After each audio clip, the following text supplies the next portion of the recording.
You mentioned apple cider donuts. So we have our local ice cream place that's really good, and they had an apple cider donut sundae special last weekend, and it was like annoyingly good. Like I got angry because it was just a weekend special.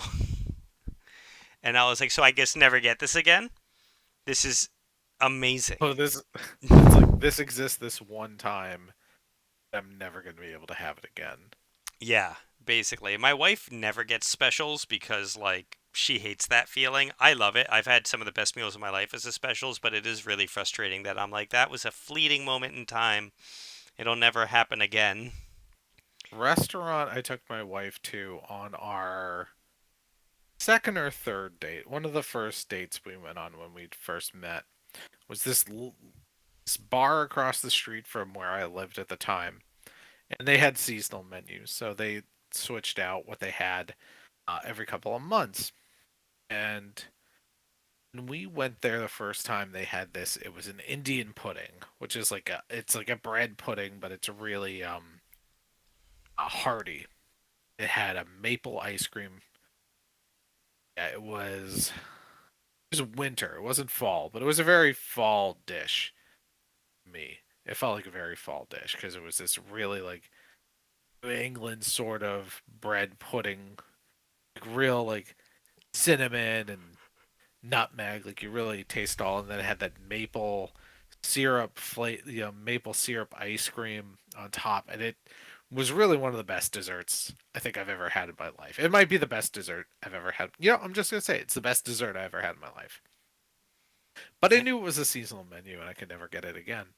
And sometime after that, we were talking to somebody who worked at that restaurant.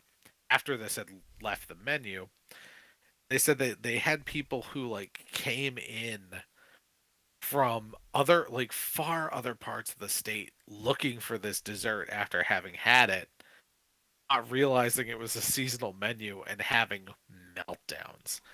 Like really like breaking people and just like them getting angry and belligerent with the servers being like, "You don't understand.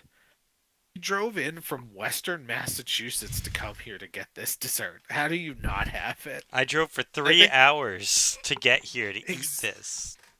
exactly. It's like you don't check the menu before like you're gonna do this. Again, this isn't a diner. This isn't it wasn't like a top tier restaurant or anything, but it wasn't unusual for it's not unusual for bars to have seasonal menus, like No, these not at like all. little gastro bars. So, way to go, morons. You just wasted a lot of time. I can't even imagine that level of disappointment. Um, I Our yeah. favorite restaurant when we lived back in New Jersey, I think I ordered off of the menu one time ever, and it was maybe my worst meal there.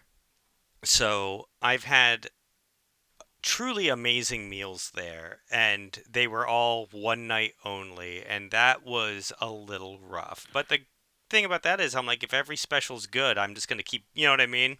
It's sad that they're not Sure. coming back, but there's always a fun, new, amazing special. So you've really just got to ride that wave. Absolutely. I miss going to restaurants. Like I don't like, not even like COVID wise, I just haven't like my wife and I don't get out to our local restaurants as frequently because we have a 4-year-old. Just really I miss it. I miss it so much. Yeah, It's it being there's easy. we live in like a remote part of the state. There's not a good restaurant within 20 minutes of here. So like if we want to go to a restaurant, it's a 25-minute drive each way. It's frustrating. Yeah, you gotta get like a sitter. Like it's so much work just to have. Yeah, it used to be just go. You just go. You go. You try new things. Anything you want to happen can happen. Now it's like I need to have a plan. I need to have my in-laws know that they're free so they can watch my kid overnight because I want to go out to have dinner until 8:30 in the evening. Mhm. Yeah, there are Really. nights where like I've pulled out meat for dinner or something and it hasn't thawed and it's been like, "All right, well, it is 5:30. Um, it's a half an hour each way. he needs to be in bed by 7. We need to leave right now. This is our one moment. Yeah, that has happened numerous times. Oh. You know, I we talked about things we've been doing. I want to kind of roll back really quickly to something that I didn't get to do this year that I'm kind of bummed about. Mhm. There's no haunted houses this year or last year because of COVID, but I miss haunted houses. I miss them too. I haven't been to one in years, but I agree. It's too bad that they're not. I Yeah, don't I think don't think I've seen any advertisements for them. I haven't seen a single advertisement for any of them since COVID started. I haven't been to one since we moved here from Jersey 3 years ago. There was one that right by us in Jersey that was amazing. There was an indoor part and then there was an outdoor through the woods part. And they were both pretty big and it was a really good, just really fun house. They put a lot of work into it and we used to go every year and there's just I've never even seen anything remotely like that since we moved up here. And again, we've been under COVID for 2 of those 3 years, but Yeah, I haven't been to one in a long time. There was one that I wanted to do up here. I don't know if they might still be doing something with it. It was at Count Orlok's Museum in Salem, Massachusetts. Of course, Salem we talk about it a lot because it's Halloween Central. But it's a horror movie memorabilia museum that they do a haunted house at. Um, in fall. I was gonna go a few years ago. I didn't get a chance to. I don't know that they're doing it now. That's something I've actually seen a lot of on YouTube. We've talked about this before. People who go into different attractions and videotape the whole things and put them up on YouTube. hmm So I did see those people who did that who have a bunch of haunted house attractions from the big theme parks. So there could be a way to experience it kind of virtually. Not quite the same. yeah, going back Would to that never be as good. conversation that we had about the virtual stuff, I've been thinking about looking into VR options for haunted houses and stuff because really just looking to kind of get that itch scratched this year. And I just want that immersion. Like, watching it on the screen is it's a little bit, but I would really like to kind of get the feel of walking through because I don't know.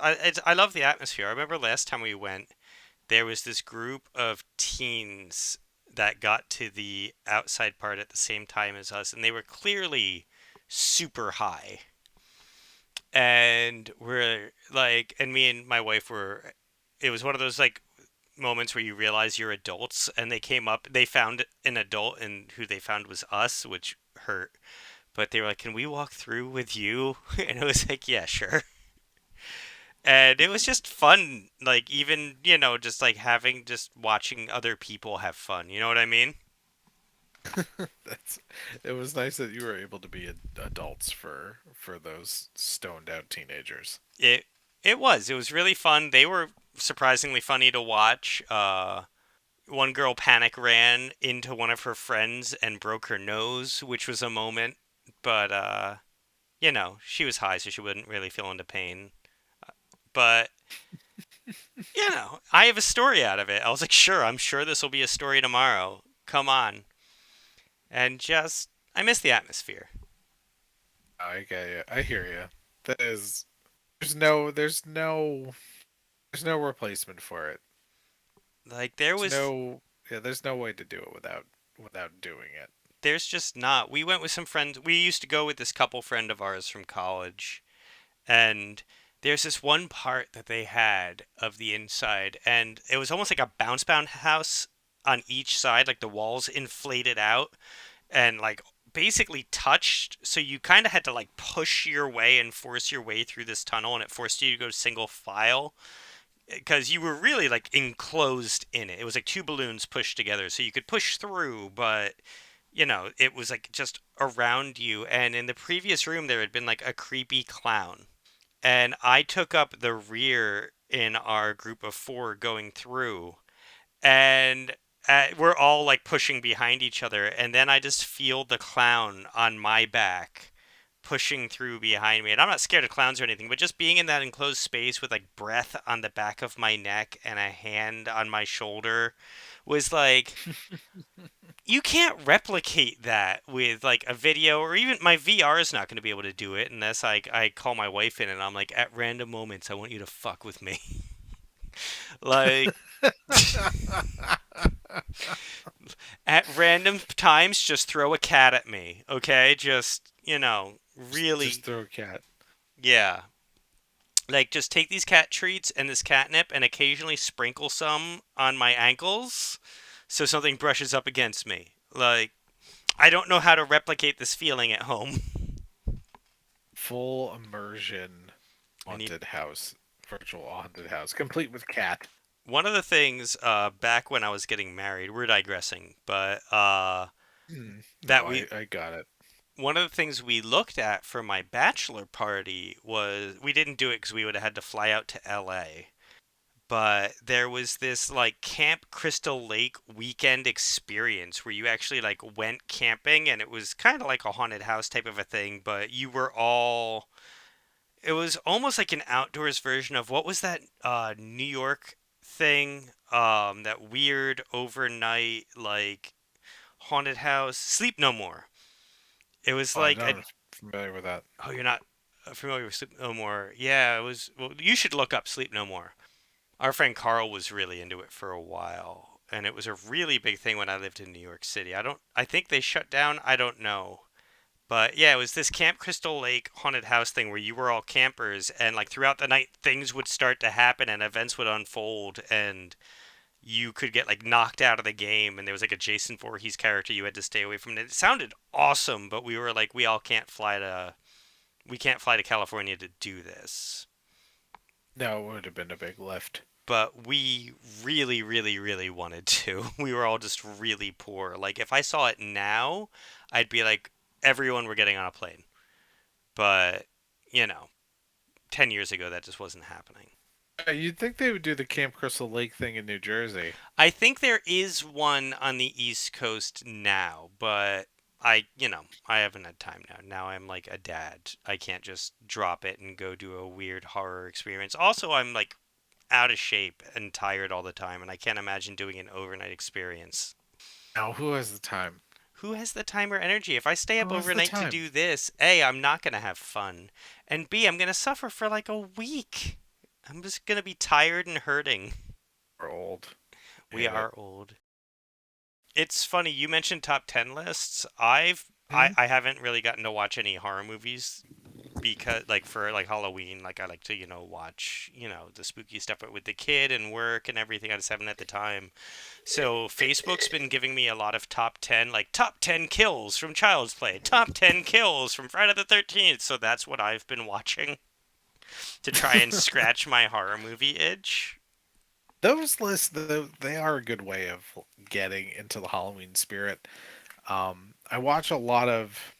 There's this one channel on YouTube, Movie Timelines, where the host goes through movies and tries to break down whether or not their chronology makes sense, like if they hold together Okay, from a timeline perspective, and he goes through like the whole series of movies. It's a good way to catch up on movies. It's also a good way to scratch that itch. It's like, oh, I don't want to sit down and watch Friday the 13th, but I want to have the experience of having just watched Friday the 13th. You can sit down and watch his breakdown of the timeline. perfect. That's really good to Definitely know. recommend. I'm gonna have to check that out because Friday the 13th is definitely my favorite horror franchise.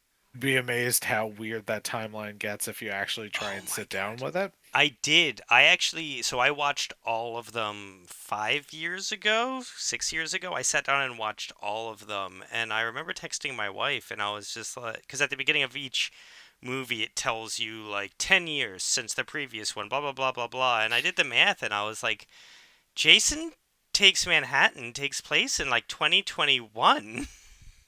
Yeah, that's exactly the sort of stuff that he gets into because they do that a lot where it's like, oh, I've been on chasing Jason for the last 10 years after he killed my sister. It's like, well, he killed your sister in the last movie. Means this movie has to take place 9 years from now.